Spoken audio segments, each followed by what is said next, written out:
राम जय जय राम। श्री राम जय जय राम। श्री राम जय जय राम। श्री राम जय।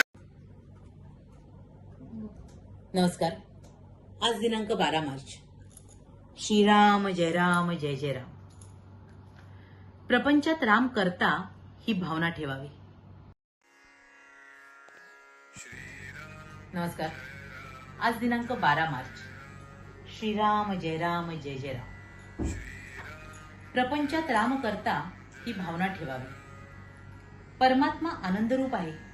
भगवंताचा आनंद हा उपाधी रहित आहे। भगवंताच्या हास्यमुखाचे ध्यान करावे। प्रत्येक गोष्टीत मनुष्य आनंद पाहत असतो। उकाड्यात वारा आला त्याला वाटते बरे झाले। पाऊस आला की त्याला वाटते आता गारवा येईल। कोणत्याही तऱ्हेने काय मनुष्य आनंद साठवू पाहत असतो। मनुष्याला भूक लागेल तेव्हा तो जर अन्न खाईल तर त्याचे पोट भरेल आणि त्यापासून त्याला आनंद होईल। परंतु त्याने विष खाल्ले तर त्याने आनंद न होता मरण मात्र येईल। तसे आपले होते। आपण विषयातून आनंद घेऊ पाहतो आणि तो बाधक होतो। एखाद्या रोग्याला जर जंत झाले आणि त्याला जर खूप खायला घातले तर ते शरीराला पोषक न होता जंतच वाढतात। त्याचप्रमाणे आपण सत्कर्मे करताना पोटात विषयांचे प्रेम ठेवून ते केली तर त्यामुळे विषयच पोसले जाऊन त्यापासून समाधान काही लागू शकत नाही। याकरिता कर्तव्य बुद्धीने कर्म करावे म्हणजे ते बाधक ठरत नाही। मनुष्य जन्मभर जो धंदा करतो त्याच्याशीच तो तद्रूप होऊन जातो। एखादा वकील घ्या, तो त्याच्या धंद्याशी इतका तद्रूप होतो की मरते वेळी सुद्धा तो वादच करीत जाईल।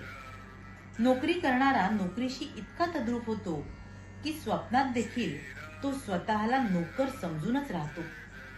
कर्म कसे करावे तर त्याच्यातून वेगळे राहून। लग्नाचा सोहळा भोगावा, लाडू खावेत, परंतु ते दुसऱ्याचे आहेत असे समजून।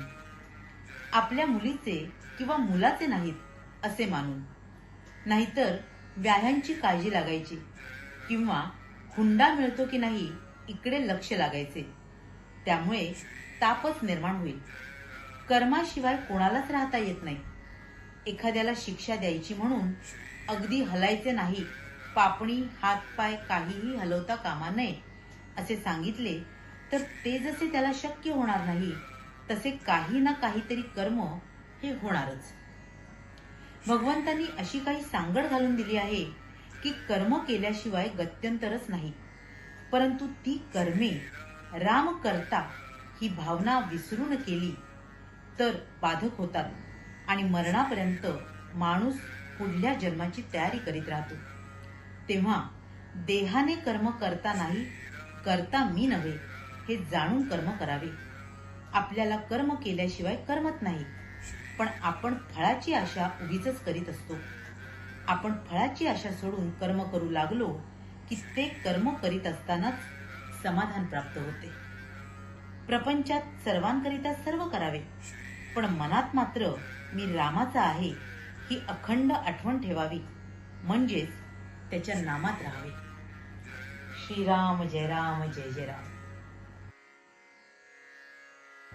मनुष्य आपल्या प्रपंचात जे काही करतो ते खरं तर आनंद मिळवण्यासाठी करतो आणि म्हणूनच तो या आनंदाची जमवाजमव करत असतो। पण त्याच्यातला मीपणा, त्याच्यातला कर्तेपणा खरं तर दुःखालाच कारणीभूत ठरतो आणि मग खऱ्या आनंदापासून आणि समाधानापासून तो वंचित राहत असतो। आणि म्हणूनच खरं तर हा प्रपंच करत असताना तो अगदी नीटनेटकेपणाने करावा। आपली सर्व कर्तव्य आणि जबाबदाऱ्या यथोचितपणे पार पाडावीत, पण त्यातल्या विषयात आणि त्यातल्या फळांमध्ये वासनांमध्ये अडकून पडता कामा नये। सगळ्याचाच करता करविता हा केवळ परमेश्वर आहे याचं स्मरण ठेवावं आणि त्याच्या स्मरणातच आपण आपलं प्रत्येक कर्तव्य पार पाडावं। तरच खरं तर आपला परमार्थ आपण साधू शकतो। आपल्याला आनंद आणि समाधानाची प्राप्ती होऊ शकते आणि आपल्या आयुष्यातलं जे अंतिम साध्य आहे भगवत प्राप्तीचं त्यालाही आपण प्राप्त करू शकतो। असा हा पूर्ण रामाच्या चरणी वाहिलेला प्रपंच तुम्हा आम्हा साऱ्यांनाच आपल्या गुरुच्या कृपेने साधता येऊ आणि तो आपल्याला लाभो अगदी सुफल संपूर्णप्रमाणे हीच त्या गुरुचरणी आणि परमेश्वर चरणी प्रार्थना. तुम्हा साऱ्यांसाठीच खूप सारे गुरु ब्लेसिंग्स. श्री स्वामी समर्थ. जय गुरुदेव.